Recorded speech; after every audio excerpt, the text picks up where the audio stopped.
Hello everyone, this is CA Samiksha Sethia. I hope you guys are doing great. You are safe and healthy and you are studying really hard for your upcoming examination.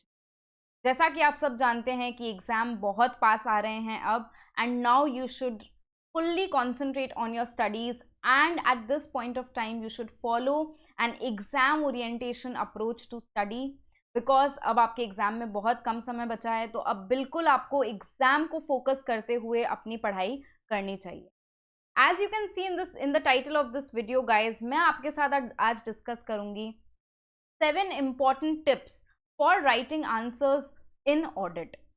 This video is applicable for both CA Inter students, CA final students, CMA Inter, CMA final students, for writing answers not just in your audit paper but in every theoretical subject. Specifically हम बात करेंगे audit को लेके, but theoretical subjects में भी आप ये tips apply कर सकते हैं in order to score better.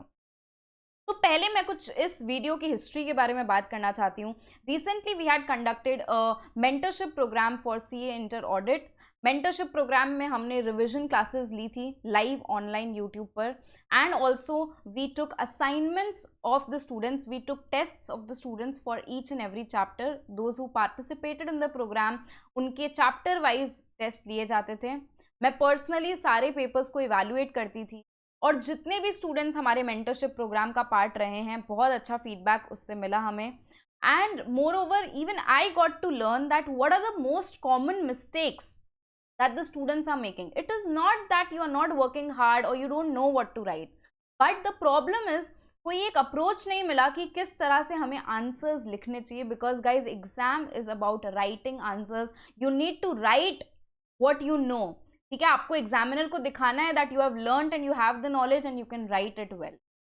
So it is all about delivery of the answers. It is all about presentation of write. तो मैंने सोचा क्यों ना ये जो जितनी कॉमन मिस्टेक्स मैंने अक्यूमुलेट की from all my students experiences, ठीक है, क्यों ना उन सबको आप लोगों के साथ शेयर किया जाए सो that you can also learn from it and you can also avoid those mistakes जो हमारे स्टूडेंट्स कर रहे थे या जो इन जनरल सारे ही स्टूडेंट्स कर रहे हैं.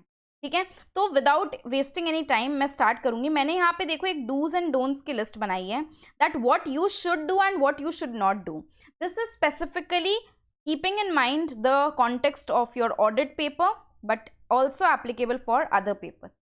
So point number 1 is you need to construct complete sentences. Okay, that means that your answer should deliver complete meaning and value. आप incomplete phrases and just pointers नहीं लिख सकते हैं. I have seen a lot of students audit में specially ऐसा करते हैं because ये आपकी कोई भी फॉल्ट नहीं है. It is because of the fact that when we prepare summary notes, when we study, हम सिर्फ वो कीवर्ड्स पढ़ते हैं, हम सिर्फ समरी में उन कीवर्ड्स को नोट करके रखते हैं. So at the time of writing also we tend to reproduce what we had studied, what we had revised. So it is none of your fault. But then the exam, the institute is demanding us to write professionally. You are required to write complete sentences. Just for an example, कहीं पर आपको suppose लिखना है that the auditor is required to issue a modified opinion. Okay, student ने लिख दिया issue a modified opinion. Who is going to issue a modified opinion? Write complete sentences. When I say construct complete sentences, I mean that you should write that in the given circumstance the auditor is required to issue a modified opinion. Modified opinion हो सकता है आपको पता हो कि adverse देना है कि क्वालिफाइड देना है कि डिस्क्लेमर देना है तो स्पेसिफाई कर दो.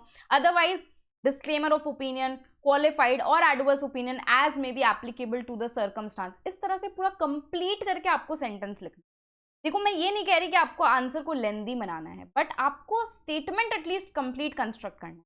Again in cases of chapters like audit of financial statement, CA inter audit की अगर मैं बात करूं, audit of items of financial statements, you need to say verify the cash book. तो आपने सिर्फ लिख दिया वेरीफाई कैश बुक. अरे वेरीफाई कैश बुक क्या वेरीफाई करना है कैश बुक में? That all the entries have been properly recorded in the cash book और नॉट. तो पूरा कंप्लीट सेंटेंस आपको कंस्ट्रक्ट करना है.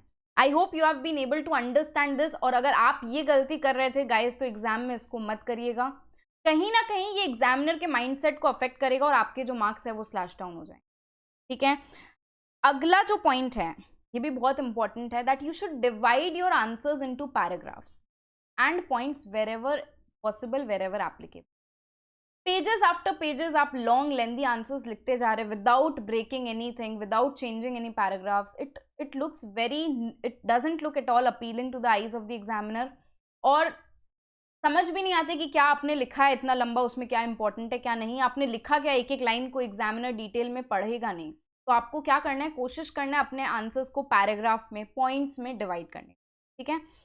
तीसरा जो पॉइंट है, जब मैं बात करती हूँ कि आंसर्स को आपको पॉइंट्स में डिवाइड करना है, तो स्टूडेंट्स का जनरली टेंडेंसी क्या रहता है, you will do this,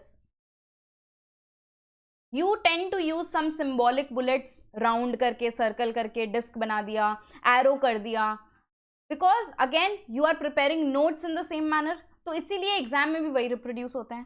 but guys this is a professional exam, अपने को जब अपने बुलेट्स में डिवाइड कर रहे हैं पॉइंट्स में आंसर्स को, you should use alphabetical numerical, alphabetical numbering, या फिर रोमन न्यूमरल्स आप यूज करो, आप 1 2 3 4 यूज करो, but don't use, avoid using these symbolic bullets and numbering, ठीक है। इसमें कुछ, मैं ये नहीं कह रही इससे आपको कुछ you know you'll be penalized for this कि अगर आप ऐसा करते हैं तो आपके मार्क्स डिडक्ट होंगे, but to give a better presentation to your paper you should use alphabetical numerical और Roman numerals as much as possible. Okay, next very important tip, तो जो ये सिंबॉलिक बुलेट है ये अपने को नहीं करना है। अगला इंपॉर्टेंट टिप, इसको बहुत ध्यान से सुनेंगे, it is relating to case study question. तो केस स्टडी क्वेश्चन सीए में, स्पेशली सीए के एग्जाम्स में, इंटर फाइनल दोनों में ही पूछे जाते हैं।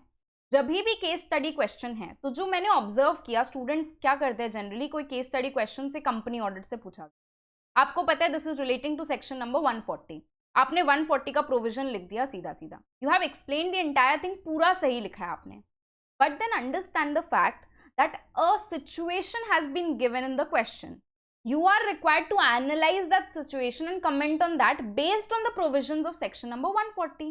और आपने क्या किया, आपने सीधा 140 का प्रोविजन लिख दिया, although that is correct, but then you have not drawn any relation to the given case scenario.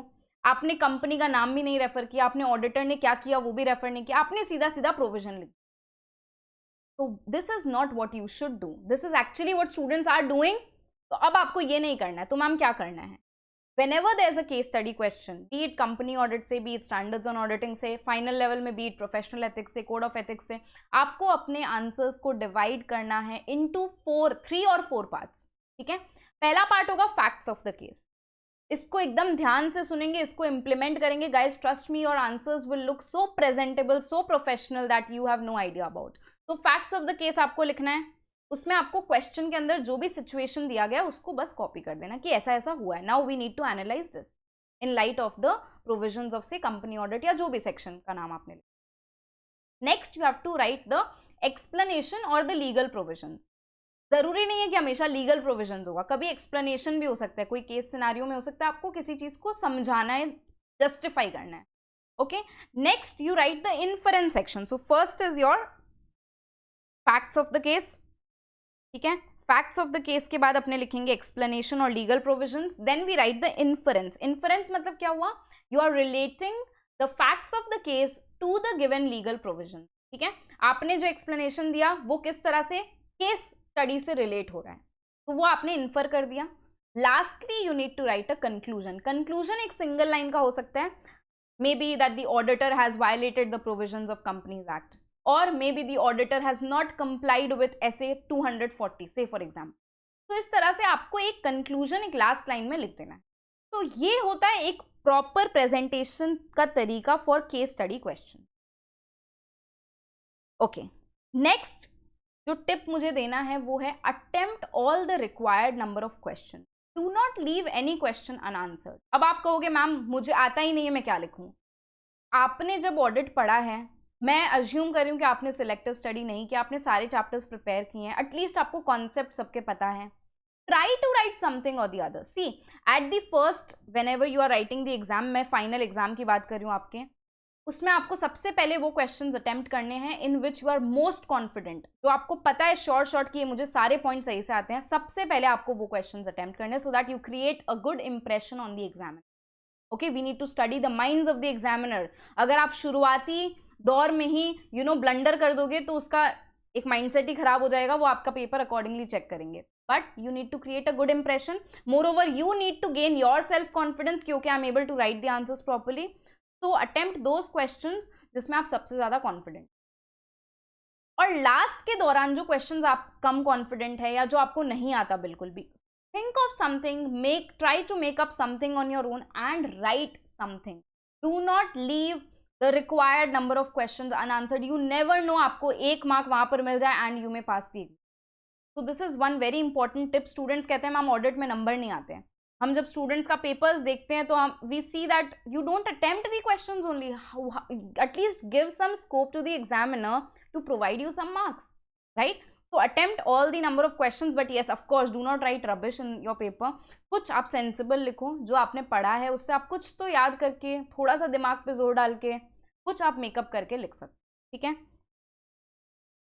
Next important thing is do not follow a casual approach in writing your answers, ठीक है? A lot of times students use colloquial language in writing the answers. मतलब हम जिस भाषा में conversation करते हैं, you cannot use that language while writing the answers.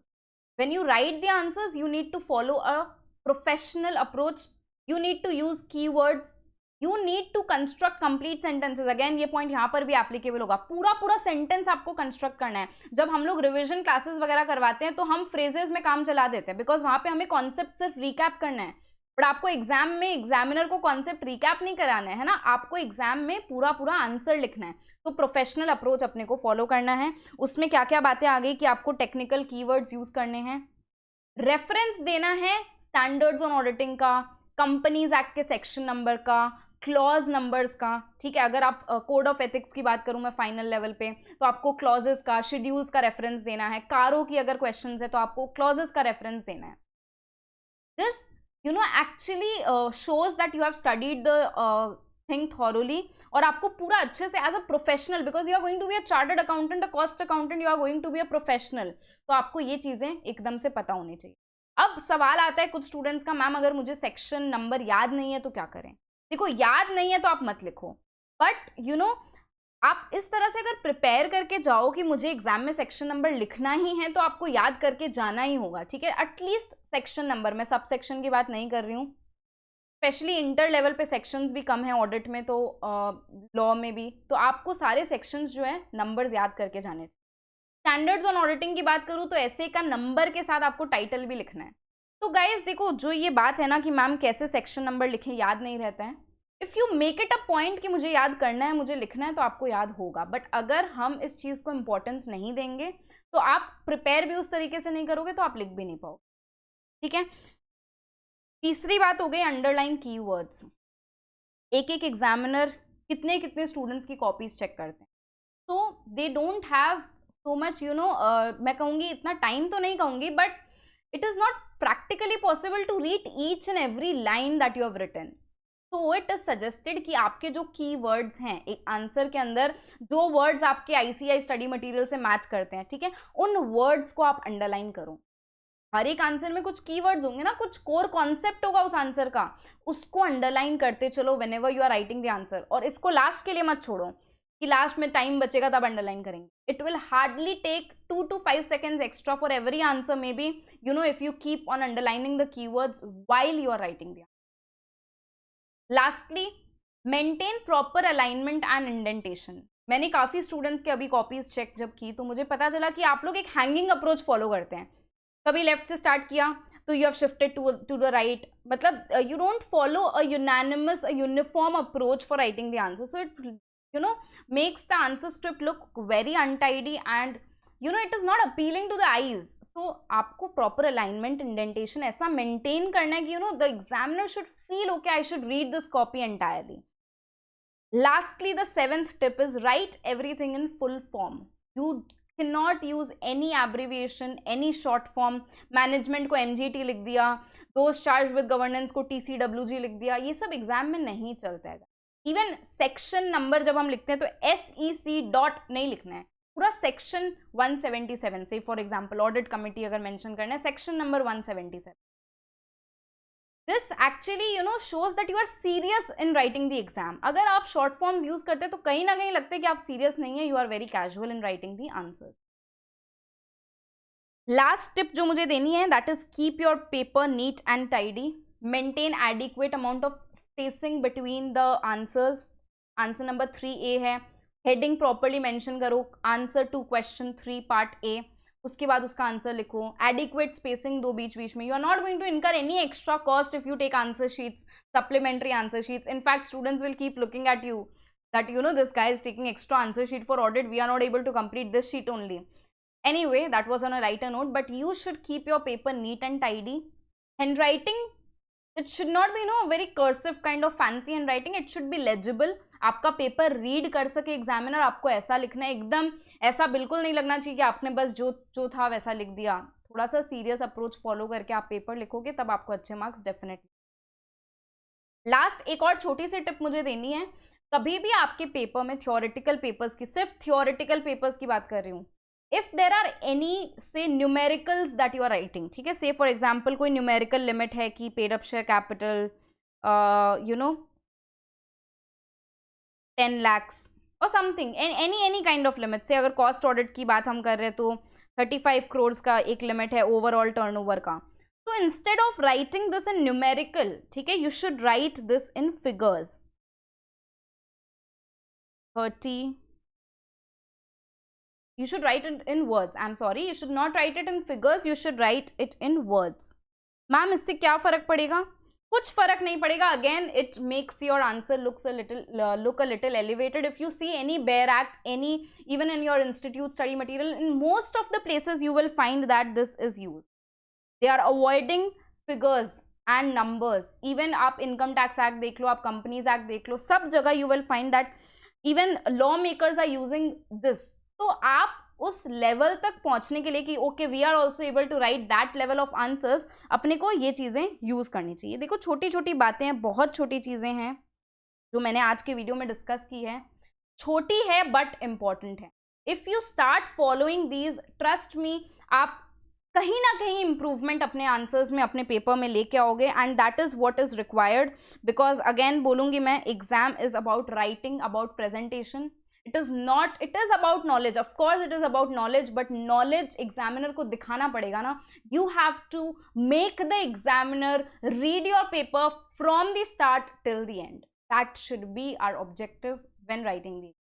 I hope guys ये वीडियो आपके बहुत हेल्प आई होगी, आपको इससे कुछ ना कुछ सीखने डेफिनेटली मिला होगा। ऑडिट में इसको ज़रूर फॉलो करिए, बाकी सब्जेक्ट्स में भी जितना हो सके आप इसको ज़रूर फॉलो करिए, आपको you will see the difference in your paper when compared to others. So if you want to gain an edge over others, you got to be different. So the difference between ordinary and extraordinary is just that little extra. Okay, the difference between being ordinary and extraordinary, you have to put that little extra effort to be ahead of others. So that's all with this video. I hope you guys found it helpful. Do share your views in the comment section below, and also share it with all your friends, because sabka saath sabka vikas. Thank you so much. God bless you all.